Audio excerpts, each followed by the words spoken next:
I was just gonna say I have to do that. Yeah. Really. I'm not saying like, oh, everyone should live this lifestyle. This is definitely not for everyone. Welcome to the Next Level Income Show, where it's our goal to take your income, your investments, and your life to the next level. I'm your host, Chris Larson.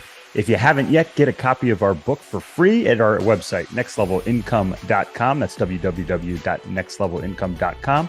Just click on the book link, and I'll even send you a copy if you put your address in.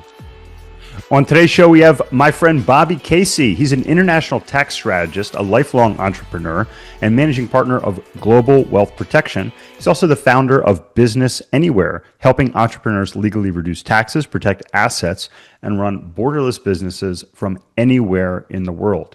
Today, Bobby is going to talk about how you can use some simple tools to help protect you and your family with your investments, with your business, and specifically the structures that you can use. He's also going to share the moment in his life where things changed for him, and he decided that he was going to live a truly life of freedom.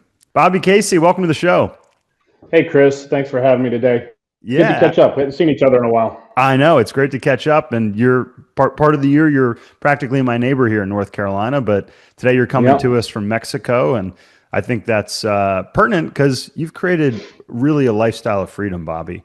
And we're going to talk about entity creation and those sorts of things. But I'd love for you to talk about, how you've consciously created, this life where you travel internationally and you have real, true freedom. Sure. So it goes back a ways. Like I don't want to go into detail. We don't have that much time, but I had another business. I had several other businesses actually, but I had another business that I built in my 20s that I got rid of in my 30s. And I think I was like 32, 3-ish, something like that. And I realized I didn't really like what I was doing. Actually, I'll take it a bit to the extreme. I actually hated my customers. I hated my business. I hated my employees. And I just realized like nothing. I wasn't living the life I wanted. Let's put it that way. And I decided to sell the company. And in the process, I decided, it's funny. I actually took, I had an RV at the time. I took my RV alone. I went out to the Outer Banks. The Outer Banks. I went out to the Outer Banks. There's a cool campground right on the beach. Mm-hmm. And I went out there for a week all by myself, stocked up my RV, and I sat there for a week just reflecting on what was going on, what I wanted to do, goals, planning, stuff like this. Yeah. And I kind of came up with a framework, and I realized that, like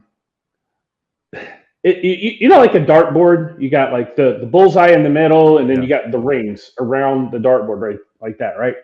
So what I realized, me and pretty much everybody, we grow up with our career as that bullseye on the dartboard. So everything else in our life becomes like a ring around that dartboard. Yeah. So whatever your career is, your job, your business, whatever, that tends to, we're even trained from school to make, work the most important thing, the career, the business, everything. Yeah. And I've done that just like most of us at some point.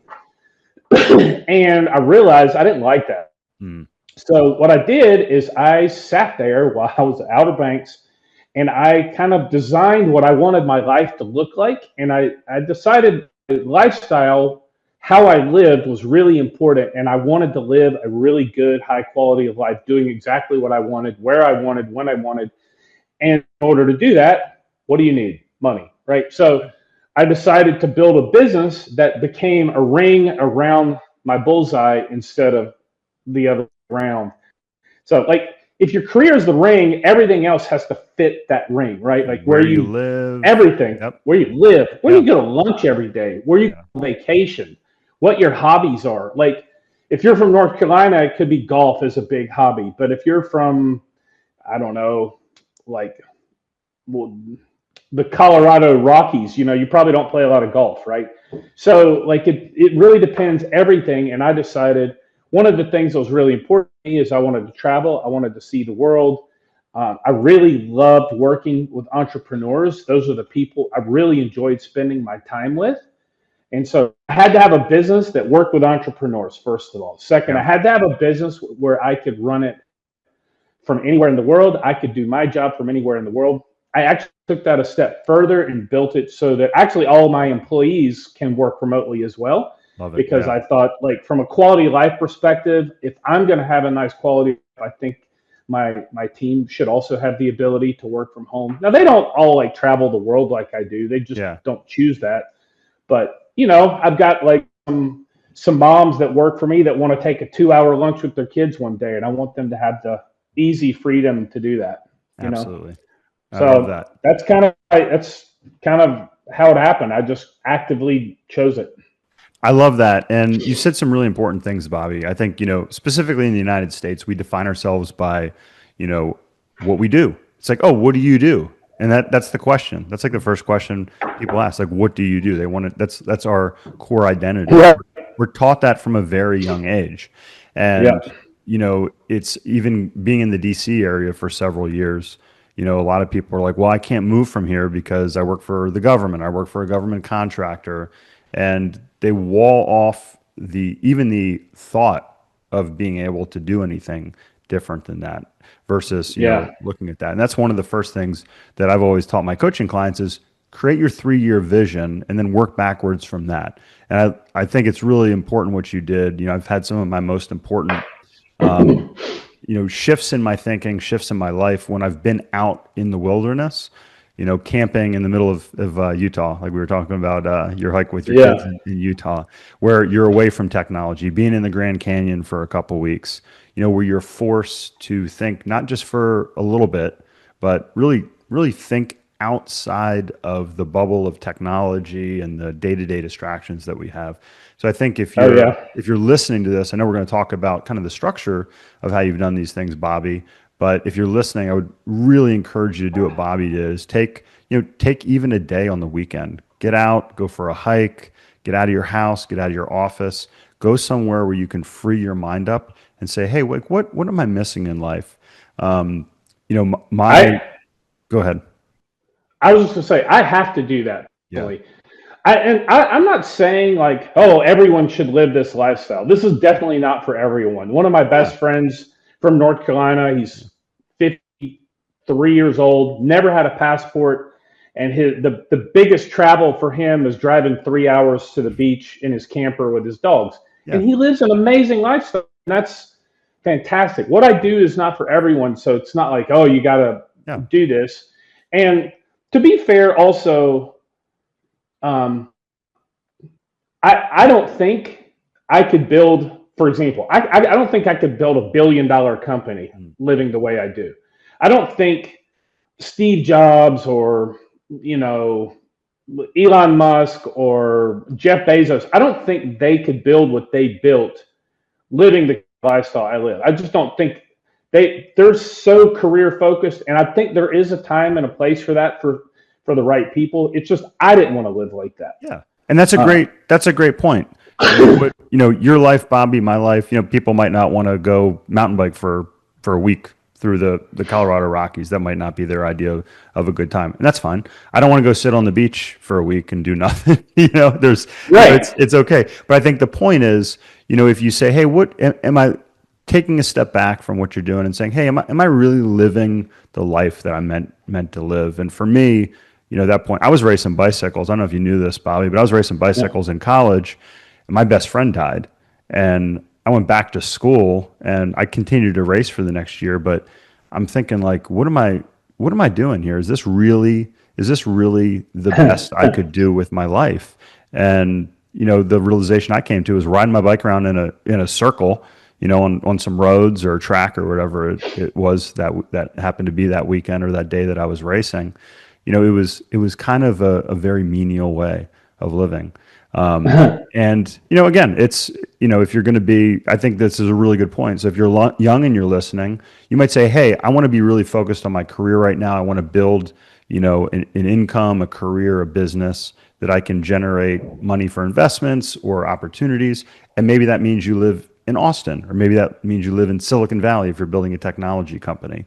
And it doesn't have to be, Mexico. It doesn't have to be, Asheville, North Carolina, where I live. But I think that's the main point, is really taking a step back and deciding what you want out of life, and then reverse engineering your decisions to get you to that point.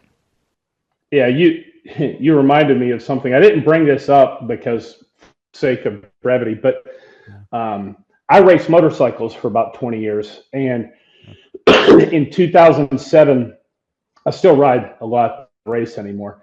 And in 2007, I had a motorcycle crash where I mean, I was in a coma for a week. I almost died. And wow.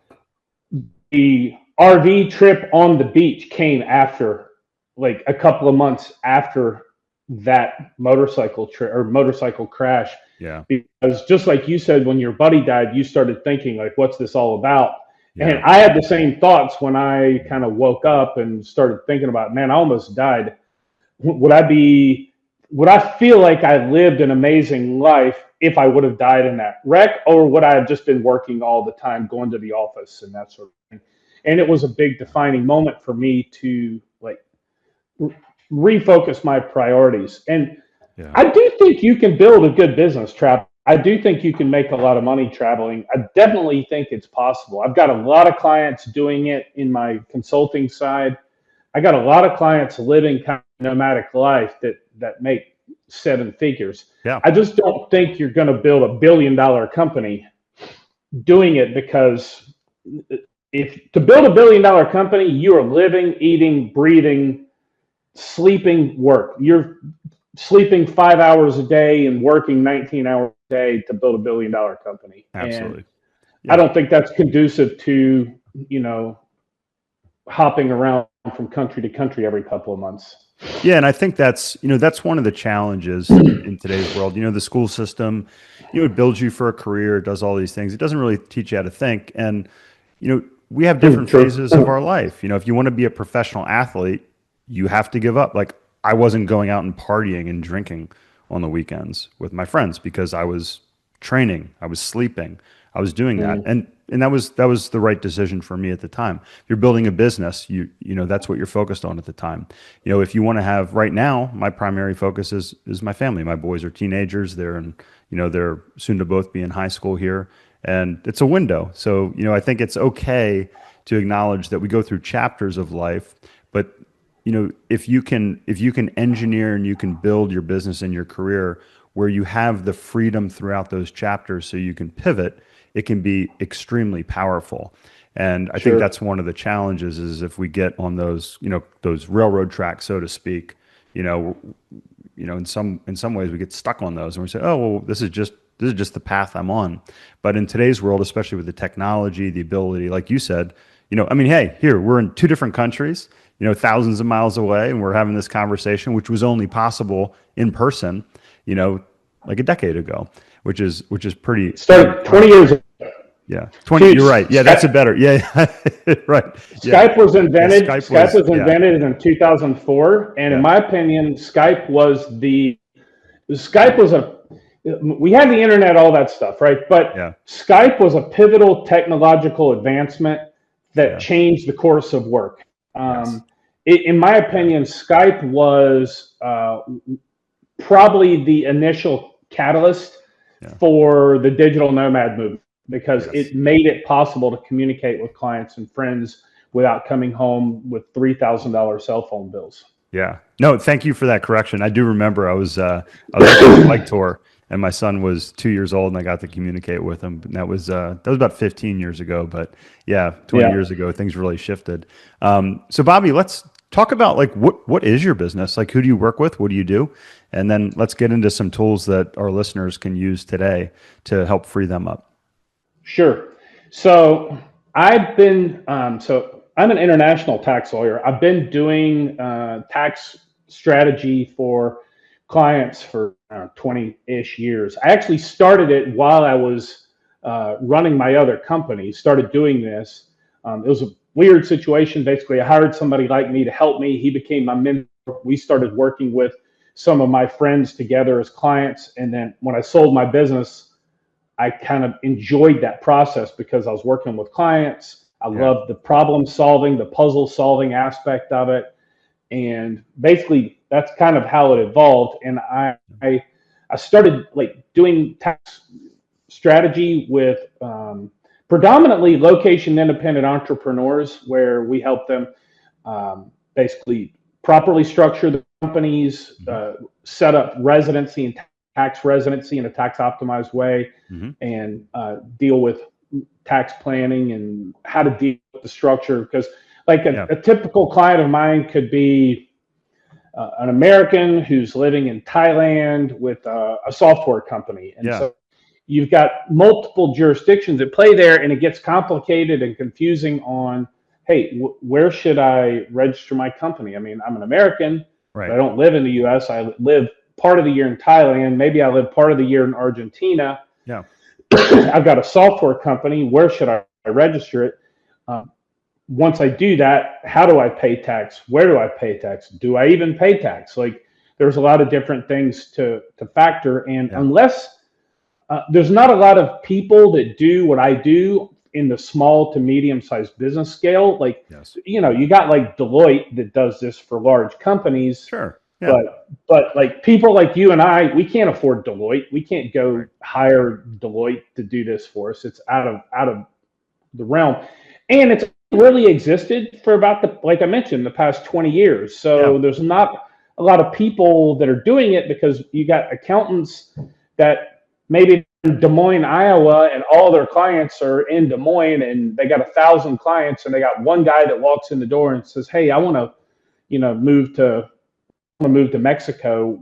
What should I do? Well, they don't know, because it's 1 out of 1,000 clients. So I specialize in that, and I've been doing that for years. And what happened was I've registered tons of U.S. entities for these people, because it sounds odd, but even for non-U.S. people, very often a U.S. LLC is the best structure for most digital nomads, because a U.S. LLC is a pass-through entity. It's a chartered entity for tax purposes, a single member LLC. And so you also get access to a high-level tech stack, because all of your big tech platforms are either U.S. companies or they at least work with U.S. entities. So it makes it easy to get like all the different tech things and Stripe and PayPal and banking and all that stuff. Yeah. For one. And two, it's a pass-through entity. So if you're a non-U.S. person and you're not actually physically doing business in the U.S., so like let's say you're a German with a software company. Yeah. And let's say your developers are in, I don't know, Ukraine. You got a customer supports in the Philippines, for example. Yeah. Well, you're not actually doing business in the U.S. So a U.S. entity, the income flows to you as the owner, but you're not doing business in the U.S. So you actually have no tax obligation in the U.S. Interesting. So you may have a personal tax obligation based on what your personal tax residency is, but wherever you would have tax residency in the world, you would treat that income as ordinary income, making it super simple to run your business through a U.S. entity. Yeah. The U.S. is the only country on earth where you can do that. Interesting. I did not know that. There is no other country like you can do like a UK limited partnership or a Canadian limited partnership, for example. And they are kind of sort of pass through, but there's a lot of limitations on what you can do with them. And there's a lot of limitations when it comes to banking and payment processing, unless a UK LP, you have to physically reside in the UK to open a bank account for that UK LP. Same thing with Canadian LP. Whereas a US LLC, I got thousands of clients that have never set foot in the US that have bank accounts, merchant accounts, Stripe, PayPal, everything. Yeah. And they can't even come to the US. They can't even get a visa to the US. But they run their entire business through there. So over the years in my consulting side, I've registered tons of companies for people, and out of pure laziness, I got tired of dealing with compliance issues, having to file the annual reports and renew them and stuff for all the clients. Yeah. So I went out and hired a developer to build software that automates all of it. So if you have an LLC or whatever, every year you get the notice from your registered agent, click here to renew. Yep. You need to fill in this form to file your annual report with the Secretary of State. Click here. You got to click here to pay the state fee. Our software fully automates all of that. Well, amazing. I built it out of laziness for my consulting practice, so we didn't have to do all the renewals. But then when I built it, I'm like, actually, that looks like a pretty cool business. So that's when we started off as businessanywhere.io. Yeah. So basically, we do U.S. company formation. We're registered. We do registered agent service in all 50 states and territories. We do help with bank account openings, bookkeeping, tax filings, your tax ID numbers, ITIN, EINs, registering trademarks. But it's basically like a one-stop shop for your startup. Yeah. And we have a lot of education on there. Now, we focus kind of on two niches. It's basically location independent entrepreneurs or real estate investors. So we have a lot of education kind of for those two niches. Of course, a plumber from New Jersey can register an LLC with us. No problem. It's not like they can't do it. But all of our tools are designed to be fully remote. Like everything you can do sitting on your laptop from where in the world. Yeah. And then we also do tax consulting through that company as well. So what's the number one mistake you see? Like, so you got a real estate investor in the US, they're like, oh, I think I'm doing this the right way. What's the number one mistake you see, either young, I say young, like early entrepreneurs making, or people that have a career, but maybe they have a real estate investment business on the side? Yeah. So we could go 1 through 20 here, but the number one mistake, the one that I really see the most, especially first time, either entrepreneurs or investors, they're starting their first entity. Maybe you said real estate investors. The first mistake I think people make in the real estate investing side is thinking you don't need to hold the property in an entity. They think, oh, I don't need an LLC for this. Like I see this on Reddit all the time. Yeah. You don't need an LLC to hold your rental property. All you need is property insurance. That's insanity. That's like pure insanity. People don't understand. Like they think, oh, I don't need to spend that couple $100 a year for that LLC. I'll just buy property insurance or a umbrella policy to cover the property. Mm-hmm. People don't understand. If you've ever done a claim on insurance, any insurance, it doesn't matter. Health insurance, car insurance, property insurance, whatever. If you've ever made a claim, you get the claims adjuster that comes out or calls you or whatever. They put on that big smiley happy face and tell you they're there to help. An insurance adjuster's entire job is to not pay your claim. That's literally their job, is to find a loophole to not pay your claim. That's why when you sign any insurance contract, which nobody reads it, there's 73,000 pages of fine print, and every one of those lines of fine print in that contract is a loophole for them to not pay your claim. So, like, for example, let's say you got Helene here. Yeah. Yeah. So let's say, right, Hurricane Helene, you're in that disaster zone. A lot of people saw that. Oh, wait, you don't cover floods? Yep. Oh my God. Massive floodplain, yeah. Our gym owner had that exact issue. Yeah, that was a big thing in the Asheville or that whole Western Carolina area. That a lot of those were like, no, we don't cover floods. It was on page 900 of your your insurance contract. Yeah. You signed that thing. I can't believe you didn't read it. But like little things, like you put a tenant in your house, you have no idea what's going to happen when you put a tenant in your house. They might have the best background check ever, but they might also have a 15-year-old son who likes to party and do drugs with his buddies at home, right? Yeah. Or they might decide to open a meth lab in the kitchen. Like that happened to a client of mine. That actually happened to a client of mine. Yeah. He had 10 rental houses. He came to me from the consulting side. He had 10 rental houses, all of them in his own name. Somebody gave him advice. You need to have properties in an LLC, waste of money, waste of time. So he had liability insurance on all 10 houses. Well, one of his houses, they had, literally, some had a meth lab in the kitchen. The house blew up. Some people got killed, or a person got killed. They ended up getting sued. Well, guess what insurance doesn't cover? Meth labs. Illegal activity. Any illegal activity, right? Yeah. So he lost all 10 of his rental houses, and then they put a lien on his personal property on his house too. Oh my gosh. He lost basically everything. He went completely bust. all because somebody told him he didn't need an LLC, right? Wow. So the biggest mistake I see people on the front end is just not doing a proper structure for their assets. Like, if you're going to go buy an investment property, don't want to protect it. Insurance is one thing. I do believe you should have insurance on that property to cover you as much as it can, but it doesn't cover everything. Yeah. Hands down. Where I was going to answer your question, because I wasn't sure if you were going the business route or the investor route. So the number one big problem on the investor side is not using an entity to buy their properties. But aside from that, the number one biggest mistake both investors and entrepreneurs make is do-it-yourself company formation. It blows my mind how many people, and again, I see this on Reddit all the time. We do Reddit marketing. That's why I mentioned Reddit. I see questions there all the time. We have a whole team that answers questions on Reddit.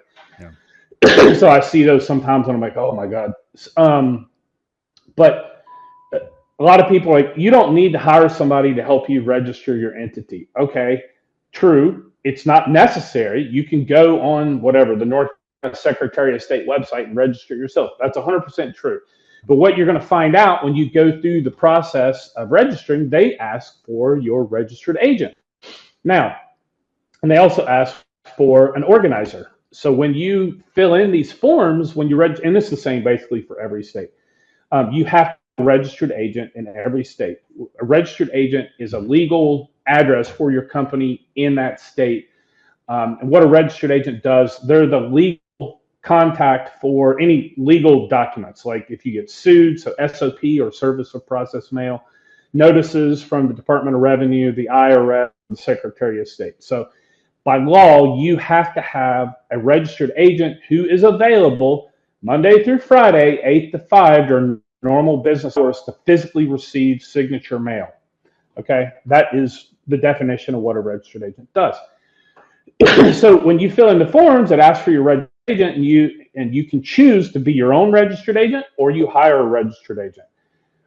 If you do it yourself, you're like, oh, well, I live in North Carolina. I'll just put my name and address on here.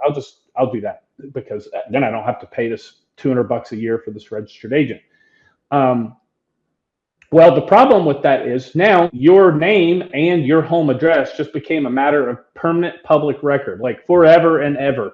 It always stays in public record. You cannot change it. You can't go back and say, I need to fix my LLC and add a registered agent. You can do that, but the historical record of every filing from day one of your entity is in that record. So if I'm looking to find you in any way, and I think you have some association with Chris LLC, I'm just going to go to the Secretary of State's website, look up Chris LLC, and I'll go to the very first articles of organization you filed in year one and be like, oh, okay, well, this is Chris's home address. Easy enough. The reason that's important, number one, privacy. Like I could go into countless examples of nefarious intent people might have with having your home address, but even little things like getting junk mail at your house, like, because every one of your junk mail providers goes and pulls those addresses out of those databases. Yeah. But like I had a client a couple of years ago who called me, and basically, I'll be fast. I know you don't have that much time, but basically he had a supplement company in Florida. He registered the company himself because he didn't want to spend the money on a registered agent. He got sued, but when they looked him up and saw that his and his wife's name, he did her a great favor. Him and his wife's name were on there as organizers and registered agents with their home address. So when they sued the company, they added them personally to the lawsuit and sued them personally. And he ended up having to settle that claim for almost $1 million. Wow. I had another client with a very similar situation, also in Florida, who used us as a registered agent. And what happened was they sued him. We got served because that's what we do as registered agent.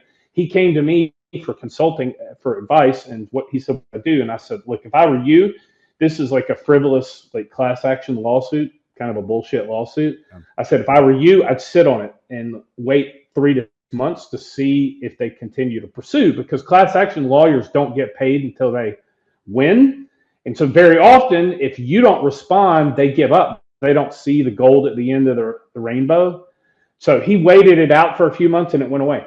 Interesting. Yeah. Almost exactly the same situation, but the way he structured the business was completely different.